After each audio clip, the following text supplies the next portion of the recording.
باتیں بھی مدینے کی، راتیں بھی مدینے کی، جینے میں جینا ہے، کیا بات ہے جینے کی۔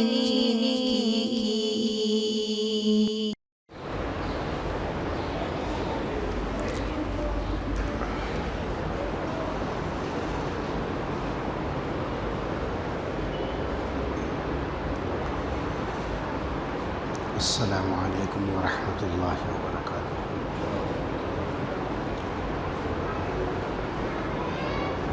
بسم اللہ الرحمن الرحیم۔ الحمد للہ رب العالمین، والصلاة والسلام علی سید الانبیاء والمرسلین، لا الہ الا اللہ الحلیم الکریم، سبحان اللہ رب العرش العظیم، الحمد للہ رب العالمین۔ قال اللہ تبارک و تعالی فی کلامہ المجید والفرقان الحمید، فاعوذ باللہ من الشیطان الرجیم، بسم اللہ الرحمن الرحیم۔ یا ایہا الانسان ما غرک بربک الکریم،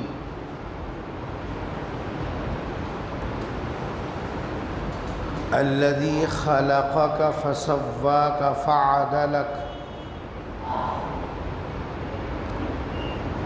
وقال تعالی یا ایہا الذین آمنوا توبوا الی اللہ توبۃ نصوحا، صدق اللہ العظیم۔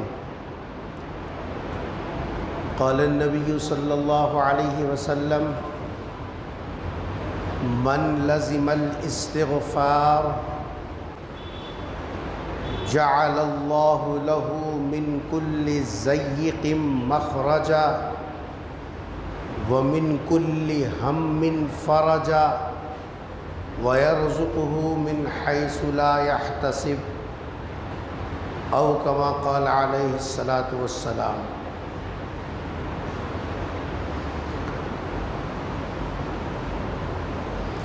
عزیزان گرامی،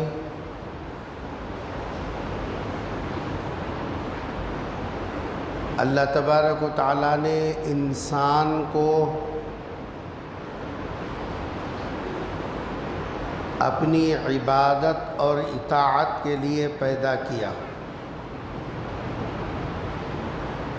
اور اس پر اتنے احسانات پہلے بھی کیے، اب بھی کر رہا ہے، اور آئندہ بھی اللہ کے احسانات میں ہی ہماری زندگی گزرے گی۔ کوئی پل، کوئی لمحہ، کوئی وقت ایسا نہیں ہے کہ جس میں انسان اللہ کی نعمتوں سے ہٹ کر زندگی گزار سکے۔ اس کا تقاضا یہ ہے کہ اللہ تبارک و تعالیٰ نے جب اتنے احسانات ہم پر کیا اور کر رہا ہے، تو بندے کی ذمہ داری یہ ہے کہ وہ اپنی 24 گھنٹے کی زندگی، اپنے رات و دن کے اوقات اللہ کی اطاعت اور اس کی فرمانبرداری میں گزارے۔ جب انسان اللہ کی طرف نظر کرے اور کرتا ہے تو اس کو یہ احساس ہونا چاہیے کہ کیسی عظیم قدرت کے مالک کے ہاتھ میں ہماری زندگی ہے، جو زندگی اور موت کا خالق بھی ہے اور نفع اور نقصان کا مالک بھی ہے، ہمارے اور اچھے اور برے ہر قسم کے فیصلے اسی کی طرف سے آتے ہیں۔ ہماری زندگیوں میں خوشیاں، ہماری زندگی میں غم، ہماری زندگی میں مسائل، ہماری زندگی میں مسرتیں، یہ سب کچھ اس کے فیصلے سے آتے ہیں۔ کوئی دنیا میں ایسی طاقت نہیں ہے جو اس کے فیصلے کو ٹال سکے، جو اس کے فیصلے کو ہٹا سکے یا اس کے فیصلے کو بدل سکے۔ اس لیے انسان کے پوری زندگی اللہ تبارک و تعالیٰ کے کنٹرول میں ہے، اور بندے کو بھی چاہیے کہ اپنی زندگی کے اوقات اللہ کے بتائے ہوئے نظام اور بنائے ہوئے نظام کے اندر چلے۔ اسی لیے ایک ایمان والے کی زندگی میں ایک غیر مومن کی زندگی میں فرق ہے۔ ایمان والے کی زندگی ہمیشہ اس تصور کے ساتھ گزرتی ہے کہ میرا کوئی پیدا کرنے والا، میرا کوئی پرورش کرنے والا، میرے نفع اور نقصان کا کوئی ایسا مالک ہے جو جب چاہے، جیسے چاہے، جتنا چاہے میرے اوپر پکڑ بھی کر سکتا ہے اور مجھے نواز بھی سکتا، اور میری ہر وقت 24 گھنٹے کی زندگی اس کی نگرانی میں ہے۔ ہماری راتیں، ہمارے دن، ہماری خلوتیں، ہماری جلوتیں، ہماری تنہائیاں، ہماری مجلسیں اللہ سے چھپی ہوئی نہیں ہیں، اللہ کی نظر میں بلکہ اللہ کی نگرانی میں ہے۔ اور غیر مومن کی زندگی میں یہ تصورات نہیں ہیں۔ اس لیے ایمان والوں کو بار بار اس کے اوپر ابھارا گیا، اس کی یاد دہانی کرائی گئی۔ اللہ تبارک و تعالیٰ قرآن کریم میں فرماتے ہیں، یا ایھا الانسان، اے وہ انسان، غور کر لے 24 گھنٹے کی زندگی تیری کس کے سائے میں چل رہی ہے؟ کون کھلا رہا ہے؟ کون پلا رہا ہے؟ کون میٹھی نیند سلا رہا ہے؟ کون ایک دوسرے کے دلوں میں محبت کو ڈالا؟ ماں باپ کے دل میں محبت تیری ڈالا، تیرے دل میں ماں باپ کی عظمت ڈالا۔ بھائی بہنوں کے درمیان میں آپس میں الفت و محبت کون پیدا کرتا ہے؟ اللہ تعالیٰ فرما رہے یا ایھا الانسان، غور کر لے، ایسے عظیم خدا سے آنکھ بن کر کے کیسے زندگی گزارے گا؟ اور تجھے ہمت بھی کیسے ہوئی، سوچا بھی کیسے کہ میں ایسے خدا سے بغاوت کر کے زندگی گزاروں؟ کیا ہو گیا؟ ما غرک بربک الکریم، ایسے کریم خدا سے دھوکے بازی، ایسے کریم خدا سے غداری، ایسے کریم خدا کی نافرمانی، ایسے کریم خدا کی حکم عدولی، آخر کیا ہو گیا؟ ایک سیکنڈ تیرا اللہ کی نعمت کے بغیر گزر نہیں سکتا۔ اندر گئی ہوئی سانس باہر نہ نکلے تو مچھلی جیسے پھڑ پھڑاتا ہے ویسے پھڑ پھڑائے گا۔ باہر کی سانس اندر جانے میں دقت ہو تو ہاتھوں پیر ایسے مارے گا جیسے کہ ذبح کیا ہوا جانور جیسا ہاتھ پیر مارتا ہے۔ تیری تو اتنی اوقات ہے، پھر اس خدا کو بھول کر اس سے بغاوت والی زندگی کیسے گزار رہا؟ اس لیے اللہ تبارک و تعالیٰ ارشاد فرما رہے ہیں کہ اے انسان، اس کریم خدا کو بھول کے زندگی مت گزار۔ لیکن بہرحال انسان ہے، انسان کے اندر بھول بھی ہے۔ بسا اوقات انسان جب اپنی زندگی میں یہ تصور کا استحضار کامل درجے میں رکھتا ہے کہ میرا ایک خدا ہے، جب یہ مان کر چلتا ہے تو دو فائدے اس کو پہنچتے ہیں۔ پہلا فائدہ، پہلی خوبی انسان کی زندگی میں یہ آتی ہے اس کی زندگی نافرمانی سے، گناہوں سے، بغاوت سے، حکم عدولی سے، سرتابی سے آدمی بچ جاتا، کیونکہ ہر قدم پر ذہن میں یہ استحضار ہے کہ میں کس کی نافرمانی کرنے جا رہا ہوں، میں کس سے ٹکر لینے جا رہا ہوں، میری نگرانی کوئی پیچھے کرنے والا ہے۔ جب یہ استحضار ہوتا ہے تو پہلی خوبی یہ پیدا ہوتی ہے کہ انسان اپنی ذات سے، گناہوں سے بچ جاتا۔ لیکن کبھی کبھی بھول بھی ہو جاتی ہے، فرشتے ہی تو ہیں جن سے بھول نہیں ہوتی، انسان تو بہرحال انسان ہے، نسیان سے بنا ہوا ہے، اس کے اندر بھول تو لگی ہوئی ہے، چاہتے ہوئے بھی آدمی جیسا صحیح راستے پر چلنے کا ارادہ کر بھی لیتا ہے تو کبھی کبھی پھسل بھی جاتا ہے۔ نہیں پھسلنا یہ فرشتوں کے ساتھ ہے یا انبیاء کے ساتھ ہے، عام انسان کی زندگی میں پھسلن ہے، پھسلے گا وہ۔ اس لیے اللہ تبارک و تعالیٰ کے پیغمبر صلی اللہ علیہ وسلم نے ہم گنہگاروں کو وہ طریقہ بھی بتایا، اگر کبھی کبھی پھسل گیا تو کیا کرنا۔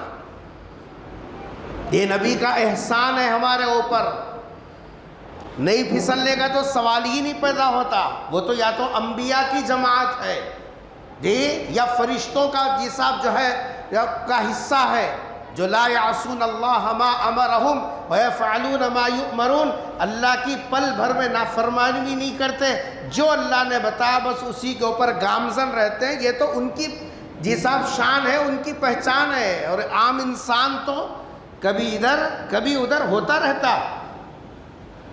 سرکار دو عالم صلی اللہ علیہ وسلم نے فرمایا کبھی جب کبھی ایسی غلطی ہو جائے تو کیا کرنا۔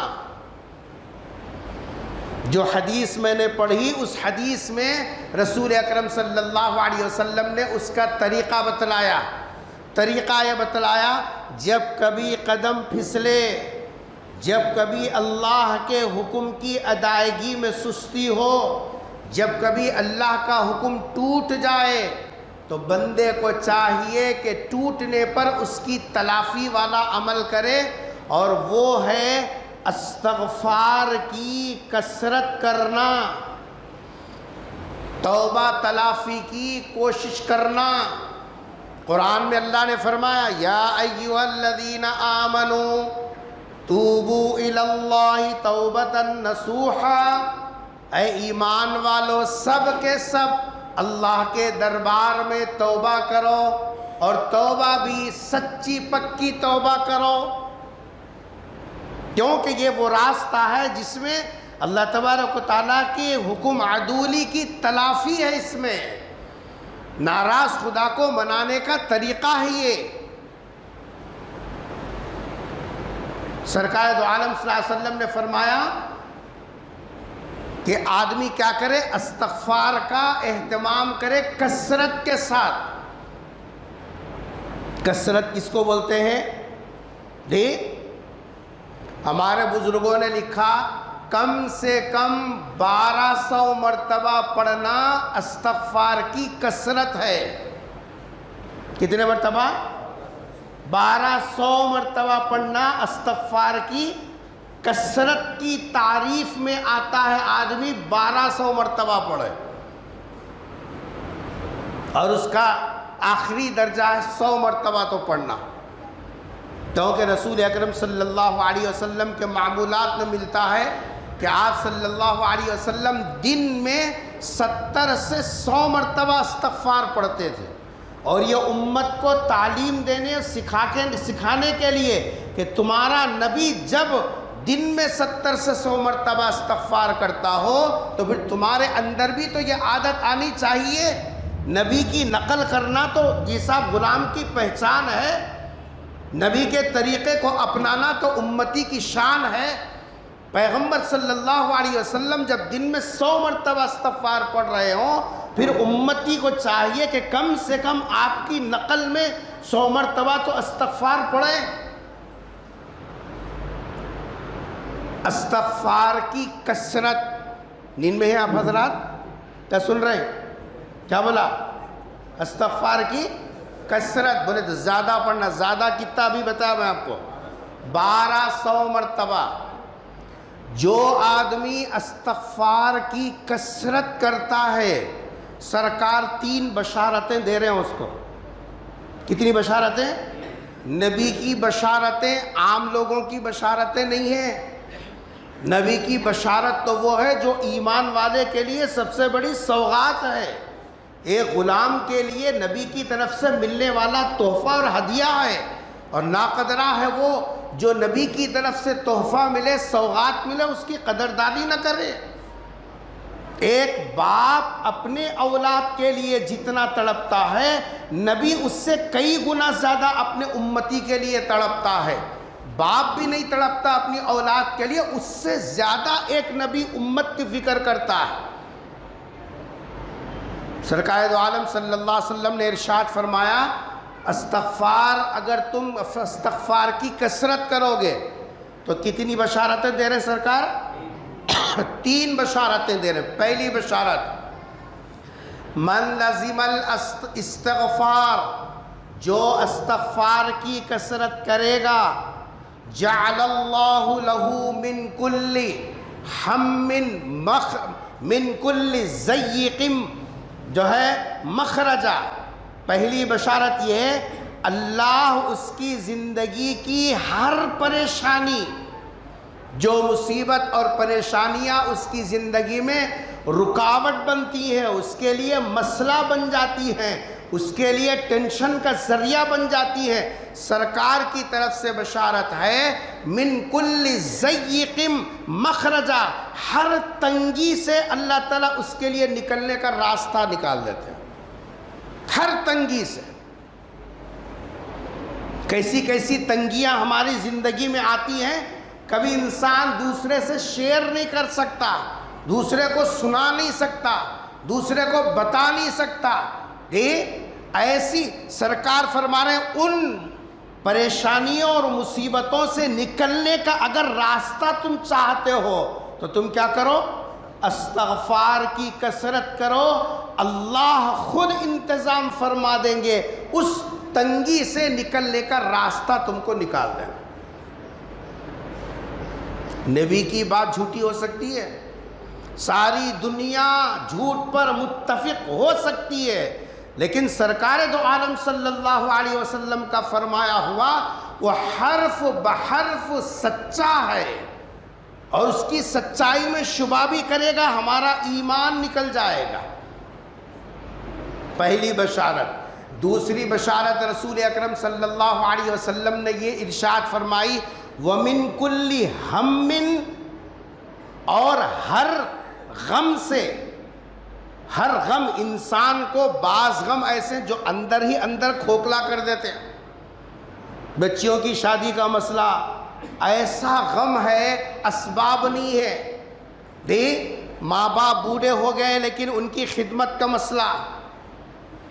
گھر اتنا جیسا چھوٹا اور تنگ ہے، بارش میں سو نہیں سکتا، بچیاں بڑی ہو رہی ہیں، ایک کمرے میں کب تک زندگی گزارے، کسی کے سامنے ہاتھ نہیں پھیلا سکتا، کسی کو بول نہیں سکتا. یہ وہ غم ہے جو اندر ہی اندر آدمی کو کھوکھلا کر دیتا ہے، دیمک کے طریقے سے اس کو اندر سے جیسا کھاتا رہتا ہے. کسی کے سامنے ہاتھ پھیلائے تو کون سے بیس پر، کسی کے سامنے دکھڑا سنائے تو کس بنیاد پر، بول بھی نہیں سکتا لیکن اندر ہی اندر گھلتا رہتا ہے.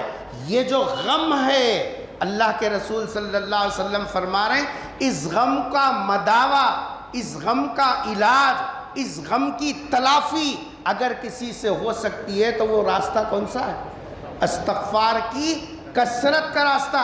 ایک مرتبہ استغفر اللہ بول کے کلے مار لے کے جانے کا نہیں ہے، وہ استغفار نہیں.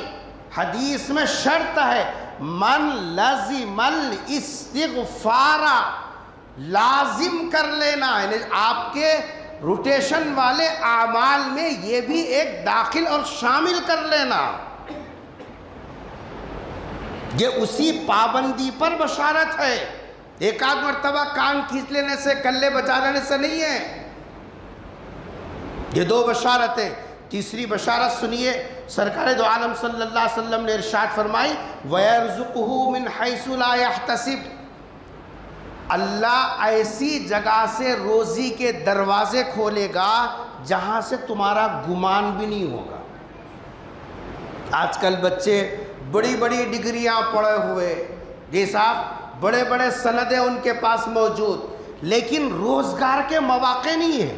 چلتی دکانیں بند ہو رہی ہیں، چلتا کاروبار ٹھنڈا ہو گیا، جی پریشان ہیں.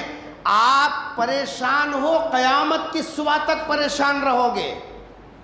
اس پریشانی سے روزی کے مسئلے سے نکلنا ہے، روزی کے مسئلے سے نکلنا ہے تو اس کے لیے سرکار کا بتایا ہوا نسخہ، اس سے بہتر کوئی زود اثر نسخہ نہیں ہے. سرکار دو عالم صلی اللہ علیہ وسلم نے فرمایا اگر آپ کا کاروبار نہیں چل رہا، آپ کی دکان نہیں چل رہی، آپ کے لیے روزی کے مواقع نہیں ہیں، آپ چاہتے ہیں جتنا اتنا آپ کی ضرورت کے لیے ملتا نہیں ہے، تو اس کے لیے سرکار نے فرمایا وَيَرْزُقُهُ مِنْ حَيْثُ لَا يَحْتَسِبُ، جہاں سے تم سوچ نہیں سکتے اللہ وہاں سے تمہارے لیے روزی کے دروازے کھولے گا. ایمان ہے تو نبی کی بات پر یقین ہے، اور نبی کی بات پر یقین نہیں ہے تو پھر ایمان میں بوداپن اور کمزوری ہے. یہ ہے ہماری زندگی. اللہ کے رسول صلی اللہ علیہ وسلم نے فرمایا اگر کبھی قدم پھسل جائے تو توبہ بھی کرو، استغفار بھی کرو، اور استغفار کی کثرت کرو. اور حضرت شداد رضی اللہ تعالیٰ عنہ راوی ہیں، رسول اکرم صلی اللہ علیہ وسلم نے فرمایا دن میں کم سے کم صبح اور شام ایک ایک مرتبہ سید الاستغفار پڑھنے کا اہتمام کرو. سید الاستغفار بولے تو بچپنے میں ششم کلمہ بول کے یاد کراتے تھے، یسرنا القرآن میں آخر میں تھا. کیا ہے وہ؟ اللہم انت ربی لا الہ الا انت خلقتنی وانا عبدک وانا علی عہدک ووعدک ما استطعت اعوذ بک من شر ما صنعت ابوء لک بنعمتک علی وابوء بذنبی فاغفر لی فانہ لا یغفر الذنوب الا انت. یہ ششم کلمہ استغفار بول کے لکھا ہوا ہے یسرنا القرآن میں. وہ بچپنے میں پڑھے نا مول صاحب، 55 تک پورا حساب کلوز ہو گیا. آپ کئی کو پڑھیں گے؟ اب تو تعویذاں کہاں ہیں ڈھونڈیں گے، پانی دم کرنے والے کہاں ہیں ڈھونڈیں گے، بندشاں کرنے والے ڈھونڈیں گے، ناریل نیمبو منگانے والوں کو ڈھونڈیں گے. یہ جو نبی بتا رہے اس میں نہ ناریل کی ضرورت ہے نہ نیمبو کی ضرورت ہے، مگر اس کے پیچھے نہیں پڑیں گا. وہ عامل صاحب کیلے ٹھوکتے بولے، وہ عامل صاحب گول گھماتے بولے، یہ عامل صاحب کپڑے نکالتے بولے، انہوں جی صاحب کیوں کی نکالتے بولے، بس ہزاروں کا پیسہ اس کے پیچھے ڈال رہے، عقل سے پیدل ہے. ارے نبی کے نسخے سے بہتر علاج کون کر سکتا؟ نبی کی بتائی ہوئی بات سے زیادہ خیر و برکت کس کے اندر ہوگی؟ نبی کے اشارے سے جی صاحب جو ہے کیا کیا چیزیں حل. نبی کا تھوک کسی پر لگا تو جی صاحب سانپ کا زہر دور ہو رہا ہے. تھوک میں جب اتنا اثر ہے تو تھوک جہاں رہتا ہے وہاں سے نکلنے والی بات میں کتنی نورانیت اور کتنی برکت ہوگی. اور نبی جو بولتے ہیں اپنی طرف سے نہیں بولتے، وحی کی روشنی میں بولتے ہیں، تو پھر ہم کو اس کے اوپر اعتماد نہ کرنے کی وجہ کیا ہے؟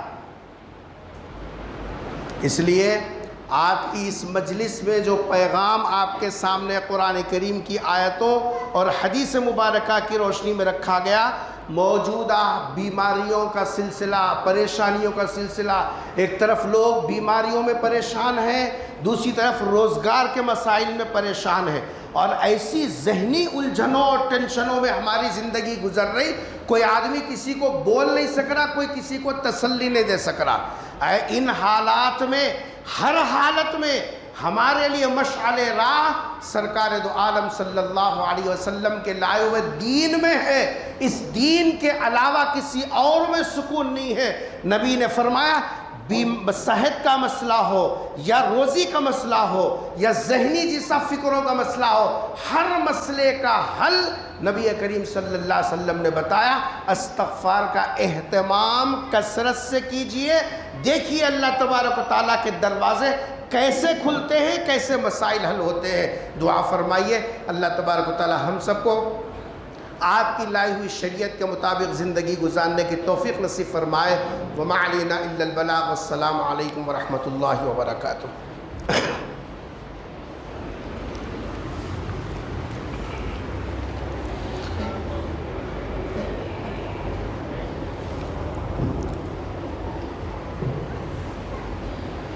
ہوں باہر جو لڑکیاں ہیں شادی کا تمنا